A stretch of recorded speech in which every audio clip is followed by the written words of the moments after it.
Love staying informed? Subscribe now and get unlimited access to local news, weather, and sports for just 99 cents a month for your first 3 months at inforum.news/join. Read every story, listen to every podcast, and download the apps that keep you informed and on the go 24 hours a day. So head to inforum.news/join right now to subscribe. What are you waiting for?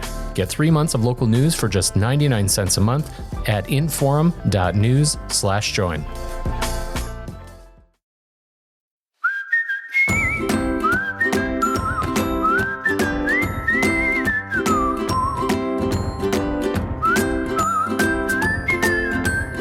Welcome to Plain Talk, where I'm going to start by immediately announcing my co-host, Chad Oban, because I remembered earlier this week, this is what I usually do. I usually forget, when he's on, I forget to introduce him, and then when he's not on, I am sure to right away indicate the fact that he's not on. Chad is seriously bent out of shape about all this, but he is... I'm so angry. He is. So angry. I may be exaggerating a little bit. Boy, we just, so many things, so many moving parts. Legislative candidate races across the state. The dynamics there are interesting. Lots of stuff to talk about. We're in a moment going to be talking to a legislative candidate. His name's Scott Schofield. He is a Republican running for the state house in District 18 in Grand Forks. Also, coming up later in the show, U.S. Senator Kevin Cramer is going to be on because there's a lot happening in Washington, D.C. with like a border bill and some other things. So we're going to talk with him later. But right now, Mr. Schofield is our guest. Scott, how you doing? Hey, doing well, Rob.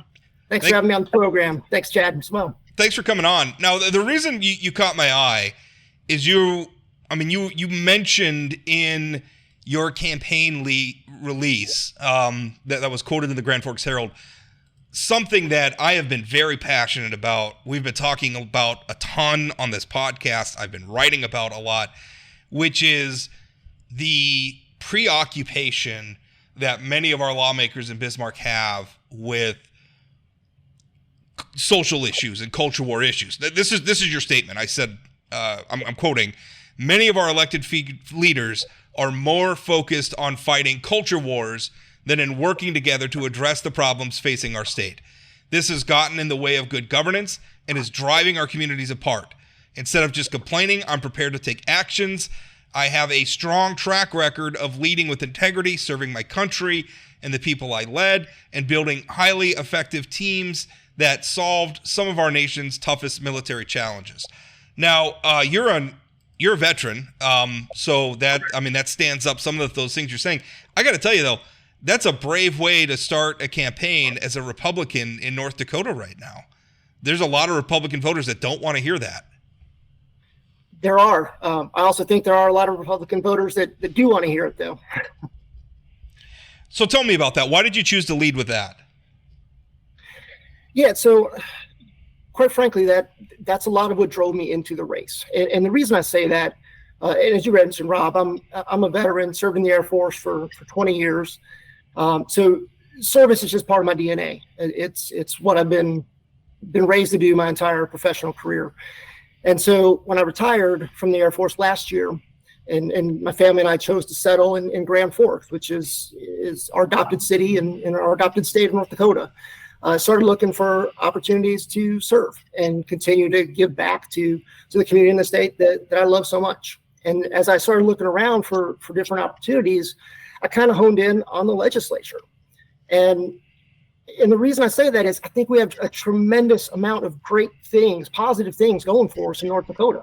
I think we have, fantastic resources, great hardworking people, a government that for the past few decades has really set ourselves up well for now and for the future with Legacy Fund and investing in new industries, forward looking, and just so many good things going on. But at the same time, there's this group that seems to be just pushing that culture war issues. And I was disappointed because I felt like we were spending more time working these issues that I think in a lot of ways are just irrelevant to most people's daily lives. And instead of tackling, the real issues that we're facing and investing in a brighter, more prosperous future for North Dakota. And so I thought, as you said in my press release, that with my background, I felt like, both as a moderate voice, which I think most Republicans in North Dakota are moderate, but with that voice, with my background of focusing on service, of bringing diverse teams together to tackle tough problems, that I could bring a unique voice, unique skill set to the legislature to help refocus away from kind of the culture war topics that are just taking up so much time and effort and driving the communities apart, to just refocus on the important issues that North Dakotans care about. Scott, it's my understanding before you decided to run as a Republican, you were going to run as a Democrat up in District 18, or at least that was the impression of some of the Dems up there. Can you talk a little bit about that sort of decision making in terms of deciding which side of the aisle to run on?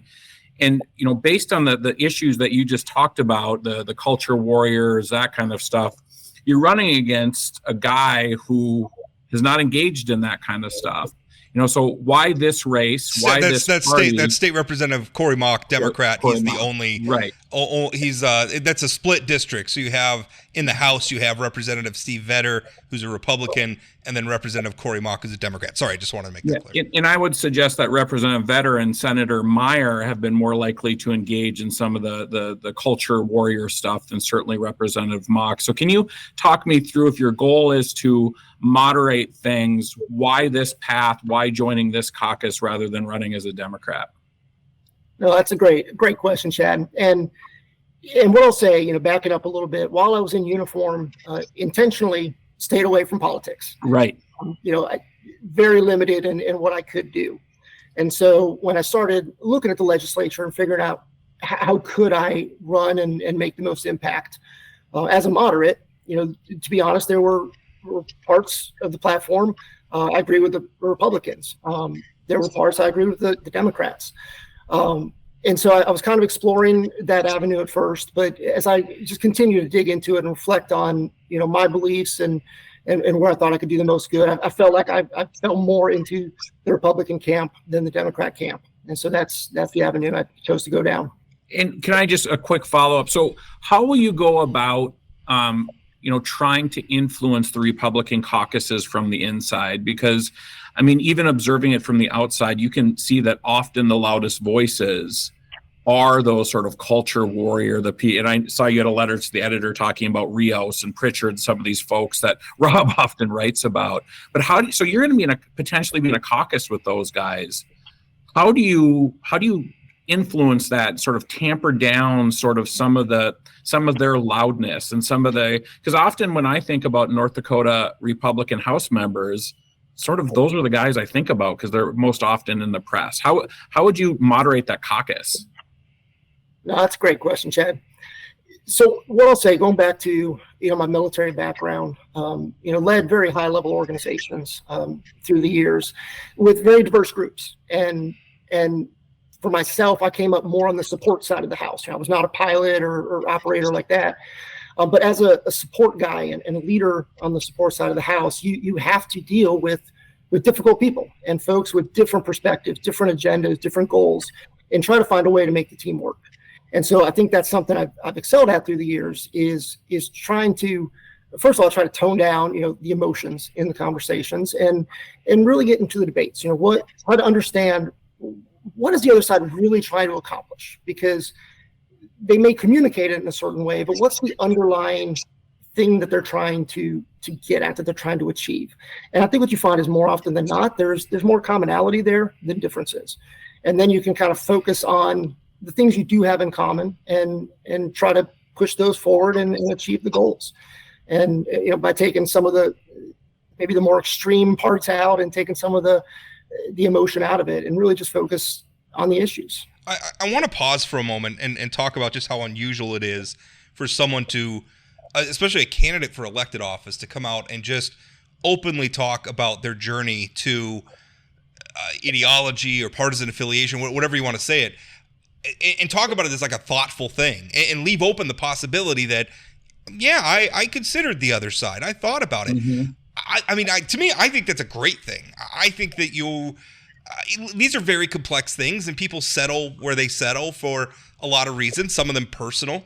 And that's how it should be in my mind. But I guess my question for you, Scott, is How do you explain that to an electorate right now that is very polarized and views politics as a team sport? I mean, it's one thing to joke and say, joke about a Yankee fan flirting with being a Boston Red Sox fan or something like that. I mean, Whoa. that's not me, by the way. I have never considered, no. Okay. I mean, the thing is, in sports, that sort of thing is okay because it's just fun and the stakes are low and it doesn't really ultimately matter. This stuff matters. I think, what you described to me, I was like, boy, what a fresh air. I really like that. There's a lot of voters that are going to hear that, though, and say, he's a squish, or he's not committed to our principles. How do you explain yourself to those voters? No, fair enough.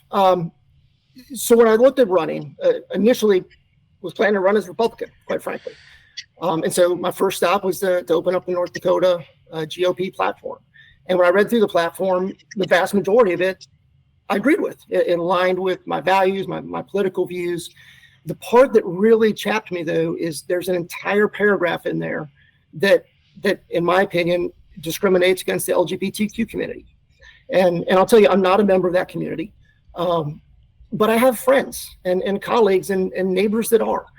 And for them to, and I've talked to a lot of them, and many of them do not feel welcome in North Dakota. I've had some of them even say they don't feel safe in North Dakota. And that just hurts my heart to hear that. And it's not just about the LGBTQ. I'm not trying to make it about that issue, but just that I was raised to be inclusive, to treat everyone kindly, to treat everyone with dignity, respect, treat them the way that you want to be treated. And so for to have a party that's against any subset of the population, whatever that subset is, just doesn't reflect my personal views. And I don't think it reflects the North Dakota that I've lived in for all these years. Because again, I am an outsider, if you will. I was not born and raised in North Dakota. I've chosen to make North Dakota my home, but I'm not from here. But I have felt, and my family has felt very welcome in the Grand Forks community. We felt very welcome in North Dakota. And I love that about our state. I truly do. And so when I saw that in the platform, I'm like, that doesn't reflect me. I can't stand by that. And so that's when I started, looking for other avenues, and then ultimately, came back to the Republican. But kind of to your point, Rob, that's really why right out of the gate, I wanted to be upfront. With me, you get what you see, right? I don't beat around the bush. I am direct. Many people respect that about me. Does cause me to get enemies from time to time, but I think for the most part, folks respect that because I say what I mean and I mean what I say. And so I wanted to kind of come right out the gate to make it known that for the most part, I do stand absolutely behind the Republican principles, but that there are parts of them that I do not stand behind. And I know some voters are not going to like that, but I think there's a lot more voters out there that probably will. Scott, did you consider, I think I sort of agree with Rob. I think this is a fascinating discussion because we have this two-party system, and I think a lot of times nobody fits perfectly into one party or the other, right? I mean, it's like, but we don't like to talk about the fact that we don't fit. I mean, it's right. Everybody wants to be. I mean, the fashionable thing is to be like this paragon of whatever ideology you've chosen. The idea that you might question parts of it or might not align with parts of it, that's verboten. That's not allowed. Right. So, did you contemplate running as an independent? Did you if I was saying, hey, Scott, you want to be a legislator, I would have said you probably shouldn't run as an independent because it's so difficult. But did you contemplate, trying to find your place as a moderate in this sort of polarized system we have? Was that part of your calculus? Did you think that through? I thought about it, but maybe 5 minutes. In twofold. First of all, the path to win as an independent is your odds are effectively zero. And what I've learned through the years is if you want to have a voice, you have to get a seat at the table. Right. And so I could campaign as an independent, saying exactly what I'm saying to you guys now. But if you don't get to the table, then you can't be part of the conversation. You can't be part of the discussion. And so again, I felt like really with one exception, I agreed with the Republican platform. And so thought that was the better way to run and try to get a seat at that table and be a moderate voice within the Republic. Within the party. and again, advocate for the things that the vast majority of things that I absolutely do agree with, and that I think that the party is doing right, and just try to maybe tone down or tune out some of the far right stuff a little bit. Scott, let's get specific about policy now. If you were elected to serve a term in the North Dakota House of Representatives, I almost had you running for the wrong office. Although it is an open U.S. House race right now. You and everybody else looking at the congressional race. That's right. That's right. If you're elected to the state house, what's your policy agenda? I mean, give us 2 or 3 bullet points that you would focus on. No, absolutely. So, was developing the platform, came up with 3 big areas. The first was to grow and diversify the economy. Second was to support families. And then third was to expand access to healthcare. In terms of the economy, and I mentioned it earlier, but I think our state government has been very forward looking in terms of expanding the economy and moving into different areas. And so kind of the main point I had is I really want to keep that going. I want to keep investing in autonomous systems, in precision autonomous farming, renewable nuclear energy, advanced manufacturing, continue to do the same or perhaps more, right, to really grow that economy into the future. The other piece, too, that I think I bring to the table is that military perspective. As you guys both know, and as your listeners are going to know, the military is a big contributor to our state economy. Primarily Grand Forks Air Force Base and Minot Air Force Base, but then you have the National Guard and others as well, Camp Grafton, and those are competitive. The military has been and continues to downsize bases and consolidate. And in fact, after the 2005 base realignment, Grand Forks Air Force Base was almost closed down, and was saved by effort from our congressional delegation amongst many others. But my point is, it's not a done deal that the base is going to be around forever. And so we need to make sure that we're focused on supporting the military, that we're supporting the military members that are coming here. Many of whom are going to be minorities, many of whom are going to be LGBTQ, many of whom are women who are looking to have the rights in North Dakota that they want to have, the human rights in North Dakota than in other places. And just making it a friendly environment for the military to continue to execute current and place future missions down the road. And then kind of the backbone of all of that is, as we grow into these new industries, making sure that we're investing properly with the right emphasis in primary, secondary, higher education to make sure that our kids coming up are trained to work in these new industries, these new high-tech industries, and then have job training programs for folks that want to transition into them. So one of the things you mentioned was women coming, this is so, like, Rob and I try to have conversations where we remove ourselves from culture wars and that kind of stuff. But I find myself now just asking you questions about culture wars. So I apologize for that. But you mentioned healthcare, you mentioned women feeling safe, made me think about abortion, which was a big issue last session. Where are you at on the issue of pro-life, pro-choice?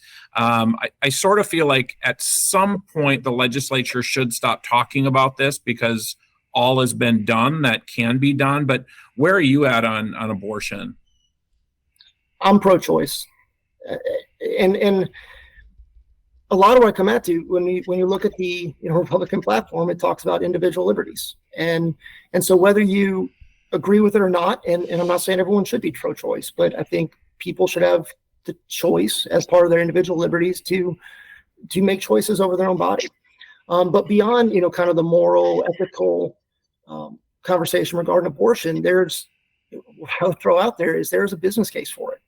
And the reason I say that is at the federal level, abortion is still illegal. Abortion is provided for through TRICARE that provides health care to military members. And so if a member chooses to get that health to have that procedure done, and they can't do it in North Dakota, taxpayers are paying for the government to send them out of state somewhere where they can get that procedure done, which is a waste of money. And then from a human element, you're taking them away from their home, away from their support system. And I don't think that choice they're making is taken lightly by anyone. I mean, I truly don't. And so for them to go through that experience with without that support network at an additional cost to taxpayers, I struggle with that. The other piece, as we look to these future industries, the reality is we're going to have to bring in experienced, talented workforce from other locations. And when you look at where many of these industries are centered at right now, they're on the coast. And I'll tell you from experience, I moved 9 times in the military. My family and I would go to move. You're checking out the new area, of what's housing like, what are schools like, what's quality of life there. And that is going to be a factor. And so when you're trying to bring people to the state, and you guys know, probably better than anyone, we have a workforce shortage in the state. It's switching gears a little bit, but Kevin O'Leary, Mr. Wonderful from Shark Tank, was in Grand Forks the other day, spoke at Chamber of Commerce dinner and spoke at University of North Dakota and other places. But he talked about how certain states are closed for business. And I know he mentioned Minnesota, he mentioned California, he mentioned New York, mentioned Massachusetts. I think there might have been a couple others. But he mentioned how North Dakota is open for business. And on the business side of the house, we have very little regulation. And that's a good thing. And that's driving the growth and investment in the state that we're seeing. And in fact, I just saw an article the other day in Forbes saying that North Dakota was the #1 state to start new businesses in. So that's awesome. But then the other side of the equation is, what's the human quality of life like? And so when you start restricting on the social side of the house, that's going to be part of people's equations when they're deciding, do we bring businesses here? And when families decide, do they want to move here? And so I think there's some side effects that aren't necessarily being thought all the way through.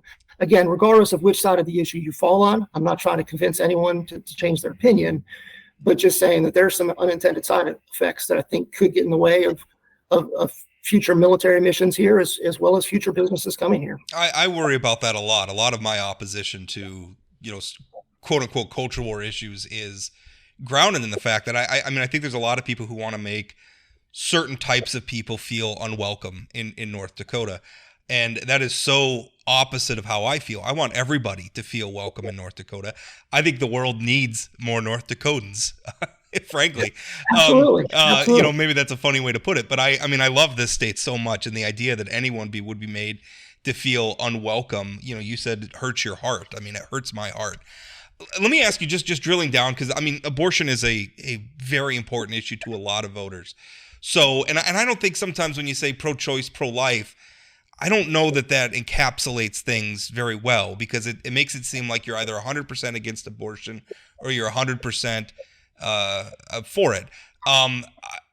I think when I look at the polls, most Americans, like a majority, are fine with a ban after a certain number of weeks, 15, 20.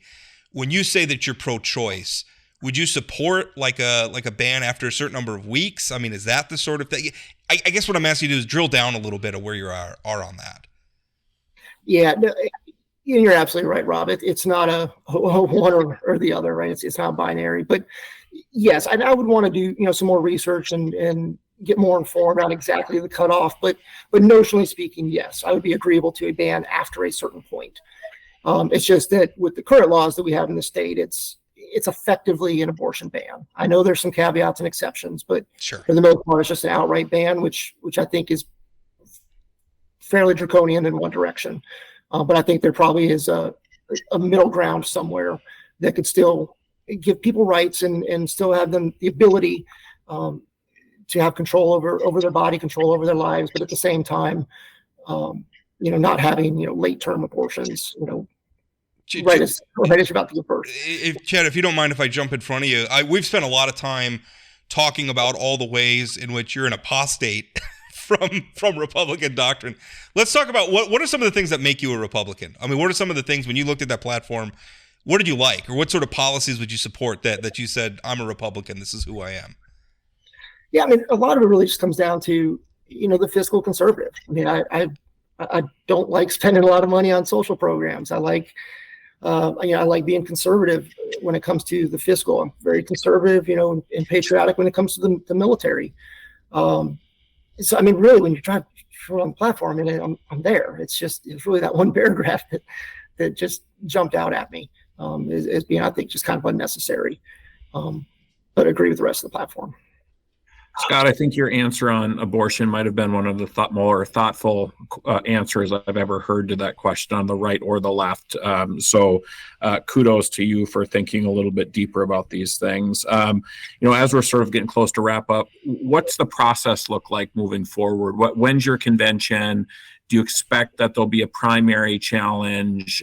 What is it? What is your path looking like moving forward? Yeah, so at least as when I left Grand Forks, convention hadn't been scheduled yet, but I expect it'll be coming up sometime within the next month or so. Not aware of challengers at the moment, but obviously anyone could enter the race at any point, and so I have to be ready to fight against whoever comes in. And would you expect if a convention didn't go your way that you'd go onto the primary and let the whole district determine who the candidate should be? I'd have to cross that bridge when I get there, Chad. And I know you guys have talked about it some. It depends who shows up to the convention, right? If it's taken over by a certain subset, then I certainly would give consideration to going all the way to the primary. But at the same time, I'm not trying to force myself on anybody. I'm just trying to be candid with here's who I am, here's what I stand for. I think my views align with many of the voters in the district.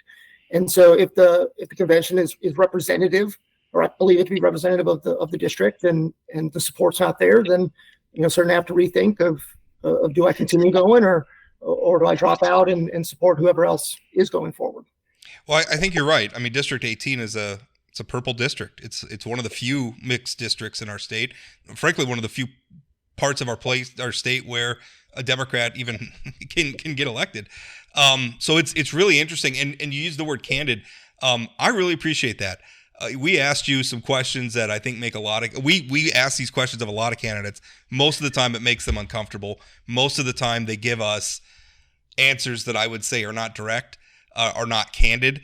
So I really appreciate it. I mean, you put it out on the table, even though some of the things you said are probably not going to be easy things for you to I guess have in your rhetorical toolbox when you're out on the campaign trail. But I appreciate you just for speaking honestly.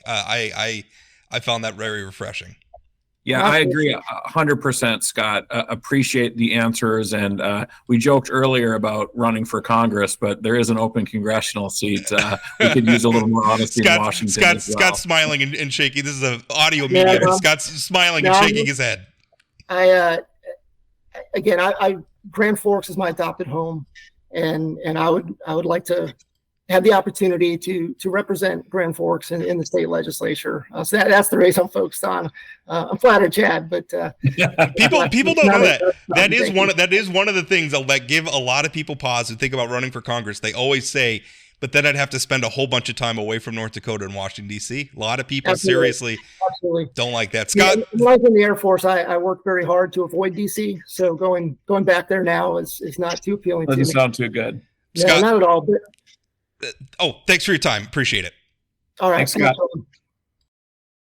Hi there. My name is James Wallner. I produce and host the podcast Dakota Spotlight, a true crime podcast that tackles historical and unsolved crimes in the upper Midwest. Follow along with me as we search for a missing girl, attempt to solve a 45-year-old murder, and much, much more. That's Dakota Spotlight Podcast, anywhere you get your podcasts, or at inforum.com/podcasts.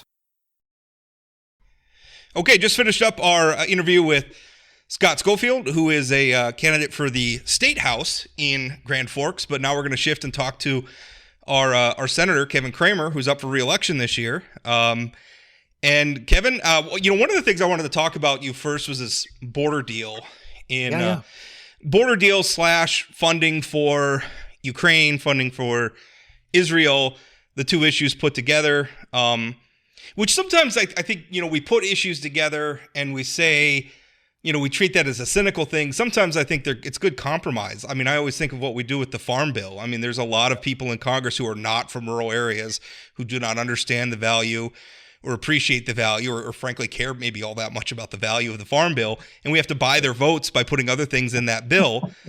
I mean, that's cynically. Yes. I said cynically. Yeah. I mean, that's kind of how it works.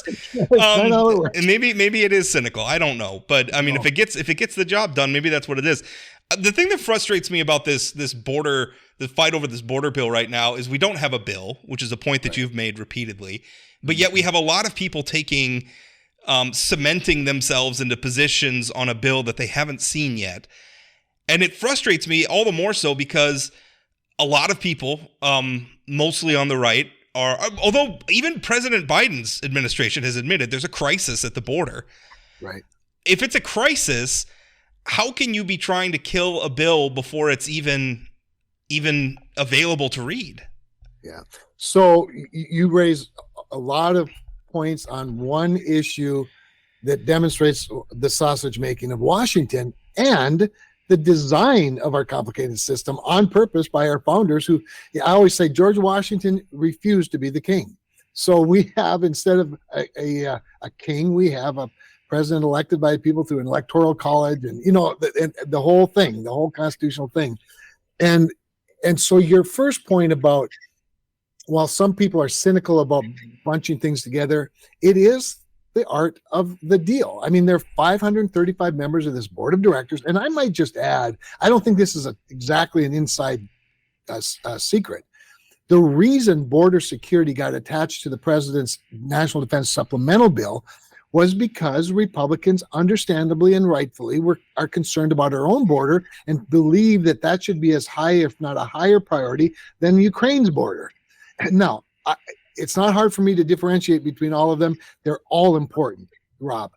But it was logical. So they clamored and screamed that we have to do the border first, or at least in concert with more aid for Ukraine. Obviously, the very unfortunate October 7th events occurred, and Israel gets thrown into that.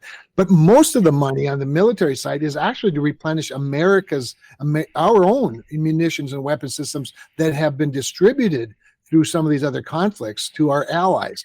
So there's the issue of allies and the Reagan doctrine, the importance of having friends, and contractual agreements we made in the 80s and 90s with European countries like Ukraine, where we'd have your back if you give up your nuclear weapons. All of that, there's some problem with people remembering or even knowing that history. But then the border thing, and the border thing's big. It is either the number one or number two issue for about 75% of the people in the country. It can't be ignored. But the very people who were insisting on it being part of this package are the very people trashing it before they see bill text, and that frustrates me. But it also demonstrates, back to a fundamental point that we've talked about a lot, this is why regular order works. This is why Dick Armey, Newt Gingrich, Bill Clinton, Bob Dole, this is why they were able to balance a budget and do big things, welfare reform in a divided government, was because they didn't abandon that regular order. They empower the chairman of every committee. They respect every member and their ideas. It takes longer, but we've got, to me, that's a big part of why there are people who are understandably skeptical, if not cynical. Senator Cramer, it seems to me like the Republicans in Congress have more leverage on this issue right now than they will at any other point, right? I mean, I think Democrats have sort of come along. They also understand what you just said, with 75% of folks want something done.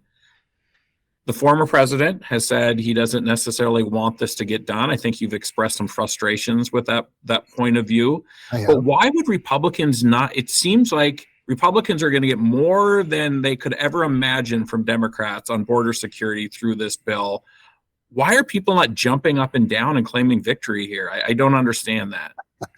Well, you've been inside my head, I think, because that's part of my concern. And I don't want to share everything that I've said to some of my Republican friends behind closed doors, but that is my frustration. And I look at it this way. I get that we have a really loud right flank, just like Joe Biden has a really loud left flank. In fact, he's taking more crap for doing this than we are, because, right? And this is what I think eludes us. We don't spend enough time, not just not listening to each other. We don't spend enough time in each other's worlds. We don't watch media enough that I don't want to say is necessarily balanced, but at least provides all sides to the issue. So your political issue is one that I really stressed a couple of days ago at lunch with my Republican colleagues. I said, well, we have these edges, and yes, they're loud, and yes, the base doesn't buy any of this because they're skeptical. I get that. They don't trust Joe Biden to enforce. I understand that. But at least listen to the details. But more importantly than that, waiting for another year to do it because it would be more politically advantageous, maybe. We don't know even that for sure.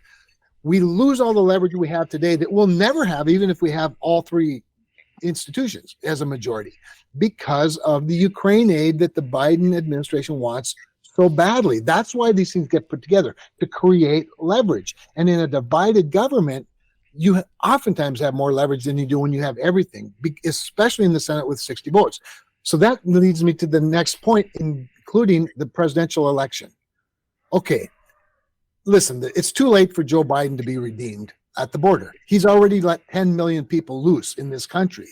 If we bring him kicking and screaming with our leverage to a point where we at least make incremental changes and significant policy changes, there's a whole group of people who will decide who the president of the United States is going to be, and they're not Republicans and they're not Democrats.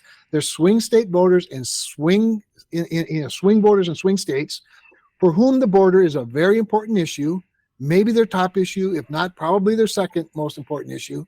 And if they look at us and go, "What? You mean you waited until a more politically opportune time? Why would I trust you?" They might have plugged their noses in fact and voted for somebody that they wouldn't otherwise vote for. And I think that's the political moment we're squandering, because they don't have an adequate, in my view, respect for what you just said about leverage. It Right. happens in divided government. Anyway. One of the things that, speaking about, that's important context. This is a divided government. So we're talking about what is possible to get done right now when Republicans have a narrow House majority, when they do not control the Senate, and when they do not control the White House. Right. And also the other point about, well, we don't trust President Biden to wield these powers. Okay, well, a lot of those people, I'm thinking, are believing that Donald Trump is going to be the next president. Why wouldn't you want him to have these powers? Right? It wouldn't be just maybe Joe Biden gets these powers and he doesn't wield them in the way that Republicans want. Well, Donald Trump, I assume, would. So why would you not? Why would you not? This seems absolutely silly. I remember years ago, you and I had a conversation about some of the activist groups that are out there.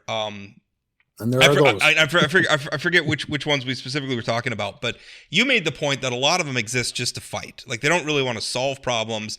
They just want constant turmoil so that they can go back to their donor bases and say, look, we're fighting and all these things are happening. Give us more money so we can continue fighting. Is that what's going on here? Like, is it just that we don't want to solve the problem? There is some of that, Rob, I believe. I could point to that in spades on my Prove It Act bill, actually. I want to talk about that somewhat too. But let me give you an example of what you're talking about in this context. And I want to be kind because she was kind to me. But Laura Ingraham, who has the Ingraham angle, and she takes a pretty hard line. She is an honest populist. Don't get me wrong. She is an honest populist. But I believe extreme in some respects. And she's an entertainer. Never lost on me. My job's not entertainment. My job is legislating. But she ripped me on a Thursday night and then called and asked if I'd come on her show on the Friday. Well, 99 times out of 100, the answer would be no for most people, except guess who? So I said, sure, why not? And we had a very good discussion. She, I believe, miscalculated what I believe some North Dakotans would think about, for example, work visas. I said, yeah, how many can we have? Will they work on a farm? Will they work in the oil patch? Hey, are they a surgeon by any chance? Yeah. Could we have some more? But she was pretty gracious with me and wrapped up very well. But the best part was afterwards before we signed off, the producer comes in my ear and he says, "Can I just tell you, you might be one of the best respectful disagreeers I've ever seen." But it's bad TV. That's the problem. Yeah. Well, they would rather you hoot and holler, I guess, and get mad, throw your microphone down, storm off the screen. Right.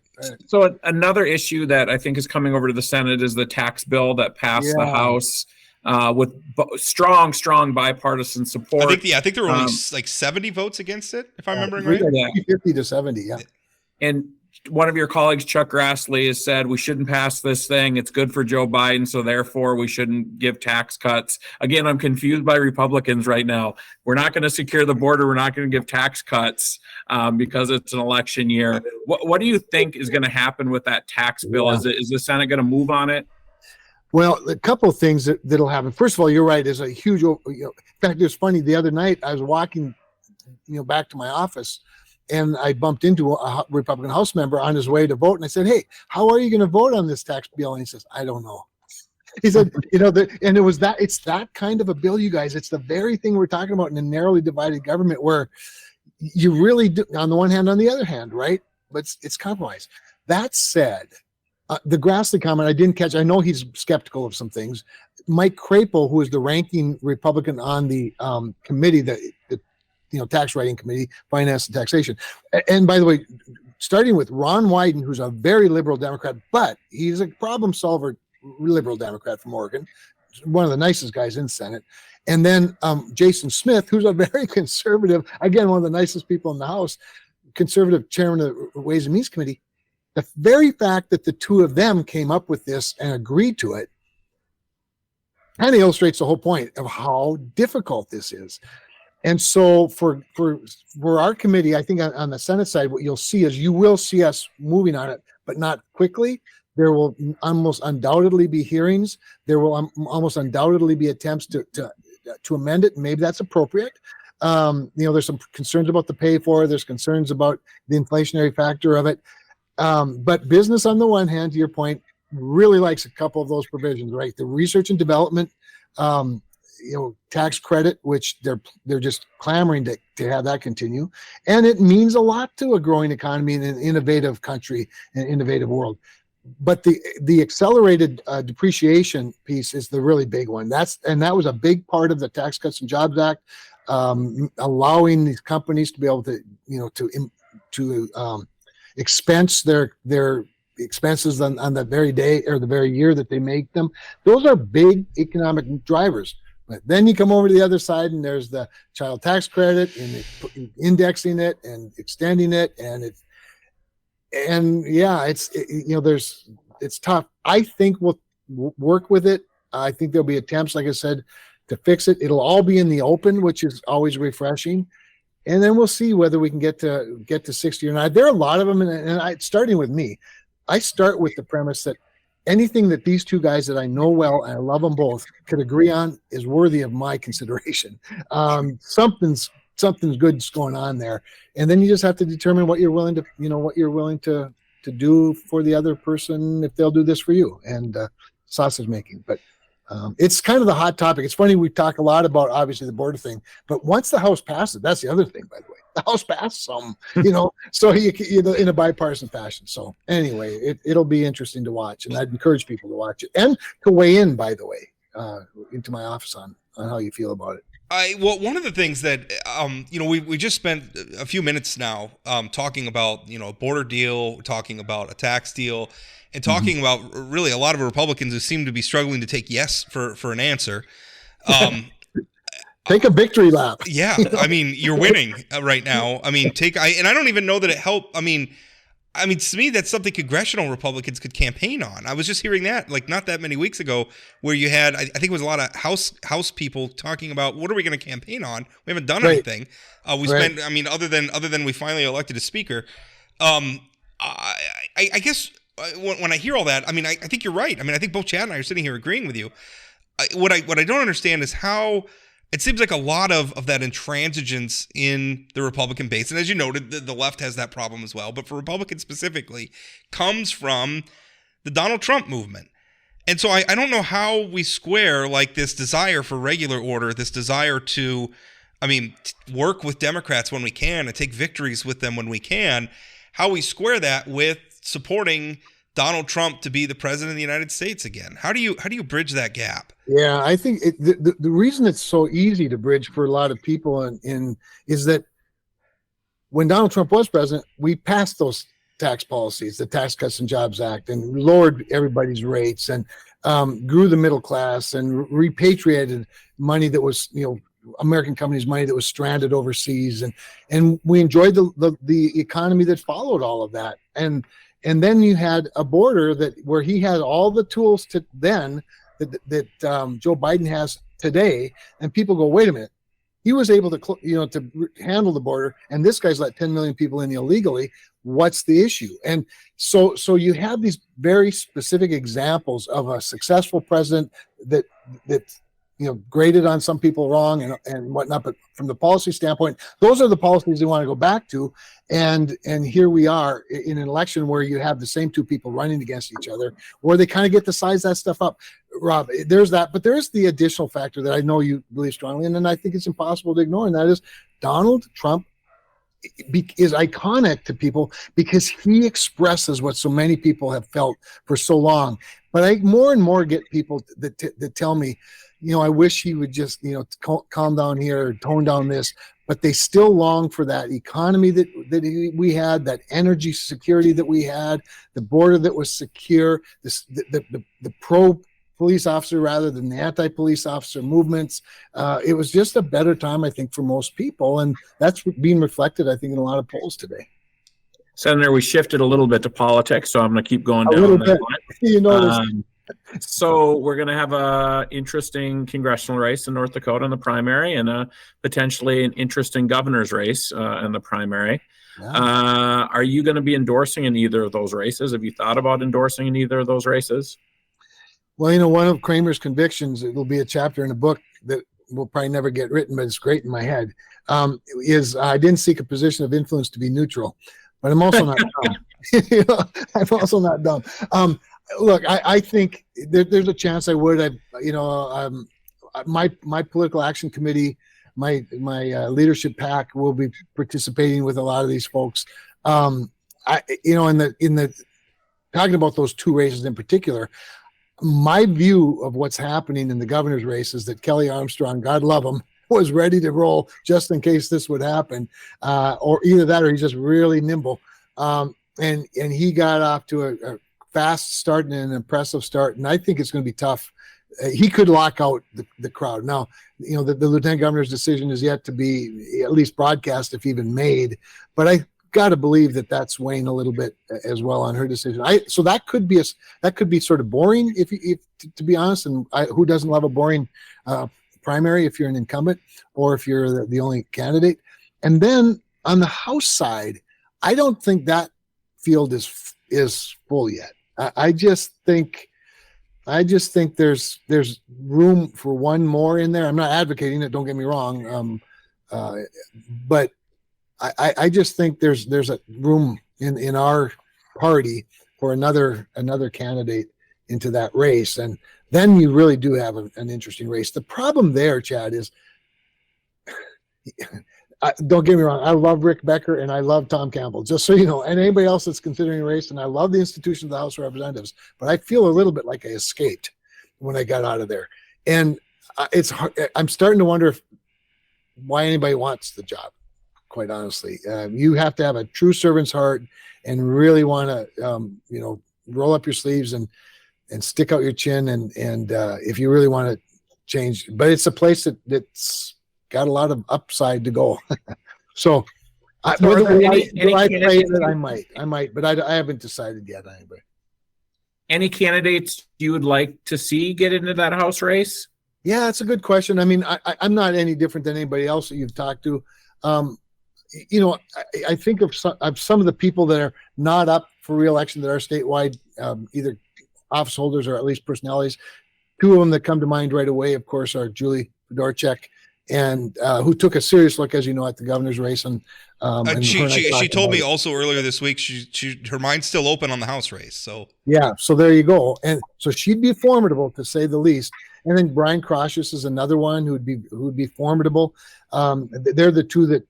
And I mean, again, I'm not Karl Rove here. I mean, this really is fairly obvious. But I also think either one or both of them, if either one or both of them get in, you're gonna have a lot of fun. I'd want to own a radio station and up the ad costs. I was just going to say there is somebody who would be upset by a boring primary, and that would be this guy sitting right here, right. because Right. I've been wearing out keyboards over here writing about all this stuff. Yeah, well, there's a lot to write about, and that's good. Well, let's shift away from politics, back into policy for a moment. The Prove It Act, which you and I have talked about before, which I really like as a concept. Now, the what's in Congress right now is more of a table setting, I guess. It's a way of beginning to measure the carbon intensity of the goods and services that Americans produce, but it's with an eye towards encouraging the rest of the world to get on America's level when it comes to environmental issues. Because I think a lot of times we spend a lot of time beating up our own country about it, not realizing that we're doing a pretty good job. There's a lot of places in the world that aren't. And by beating up on our industries here in America without doing anything about that, all we're doing is driving manufacturing, driving jobs, and we're driving business to other countries when it could be here in the United States. You're taking some flack on this, including from the right. The Prove It Act is bipartisan legislation. It's yourself and Senator Chris Coons backing it. But I'm reading a lot of stuff, people beating you up for it because it's a carbon tax. And how dare this Republican support a carbon tax? So tell us why is that a good idea?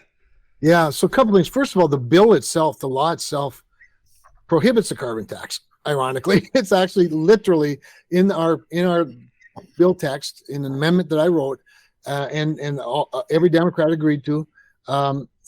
We state what is, by the way, already fairly obvious if you take the time to think about it. Not everybody knows every committee assignment and what their jurisdictions are, but it states that nothing in this bill shall be used to lead to a carbon tax. It prohibits even the use of this data toward a carbon tax. Not to mention, if somebody wants to introduce a carbon tax, and several people have introduced it at least rhetorically, if not literally in legislation, they don't need the Prove It Act. And so that's really a completely separate matter. The other thing that's obvious is the Committee of Jurisdiction here is the Environment and Public Works Committee. We thought it would be the Energy and Natural Resources Committee when we wrote it. They sent it to EPW, where I'm the second ranking member, and it passed 14-5. But we're not the tax writing committee by far. The Finance Committee is the tax writing committee, so we couldn't even deal with a carbon tax in the Environment and Public Works Committee. The third thing is, people are worried about tariffs or carbon border adjustment mechanism, and they say this is going to lead to a CBAM, and we can have a talk about that. I think there might be some merit to a CBAM, but that's not a theoretical. There are CBAMs. The European Union has already passed a carbon border adjustment mechanism. The United Kingdom plans to instill one year later.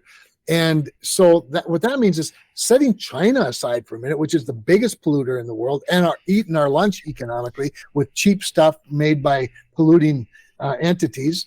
We're already not competitive with them in about 24 categories. But even Europe now is going to start charging a tariff on American goods and products that they purchase from us, that they import from us, which makes us less competitive globally. If we don't have our own data, it's sort of like going into a war without bullets because the other team has a bunch. We don't need them. It's just so silly. But it's also misunderstood. And I understand that. I think what's driving the wedge, to be honest, and by the way, we're gaining a lot of momentum. A lot of conservative groups are coming out in favor of it. The Independent Petroleum Association supports it. The American Petroleum Institute supports it. All the manufacturing entities that have taken a position are in support of it. The fact that we would just do nothing and pretend that there's not a global reduction in CO2 movement happening. The example I like to give, because one of the products listed, it's not just cement and steel and aluminum and things like that, fertilizer, it's natural gas itself, the very energy source itself, the commodity itself. And here we are, after spending a couple of years building LNG export terminals, ramping up production to move more natural gas to Europe where they need it because Vladimir Putin, used it as a weapon. Now the Biden administration this week announces that they want to look at shutting down LNG export terminals, all to appease the far left. Well, if we had this data that demonstrated that our carbon intensity for generating natural gas, along with 23 other products, is cleaner than all these other places. We have a defense. We have a defense for our exceptionalism that rewards the work of our companies and our workforce, rather than the other way around. I think of it this way. I mean, we go to an American manufacturer making a widget, and we tell them, you have to comply with the laws that the state that you're operating and the federal government have established. That it's the will of the people. These are the laws, and so you have to comply with it. But simultaneously, you're going to be undercut by a manufacturer in China or Vietnam or somewhere else that maybe doesn't have to care about the environment as much as you do, because their laws, they don't care. They're the biggest polluters in the world, and so you're going to be undercut by them. I don't think that's fair. And I think that's something that we can do. Anyway, I know we're coming up against it. But it's also a very Trumpian sort of thing. That's why I'm sort of surprised by all these Republicans that don't like it when it's Trump's alumni team that's working with me that created this thing. It's a classic America First policy. And so, but then you have, on the other hand, just to really put a fine point on it, you have the Koch brothers who hate Donald Trump. They like cheap stuff from China, and so they've sort of started the campaign to demonize this with some of their national publications and organizations. And so you kind of have a Trump versus Koch again issue here, and I kind of like my odds in this as we explain it going through it. Well, I think it's for a guy like me to pick a team when it's Trump versus the Koch brothers. That's a tough one, Chad. What's a guy to do? Well, just stick yourself on Chris Coons' team. There you go. There the good one. See, you like that? Always thinking over here. All right, we're gonna wrap the show up there. Kevin, thank you so much for your time. Hey guys, thanks. Yep, you bet. Look forward to it next time. Bye bye.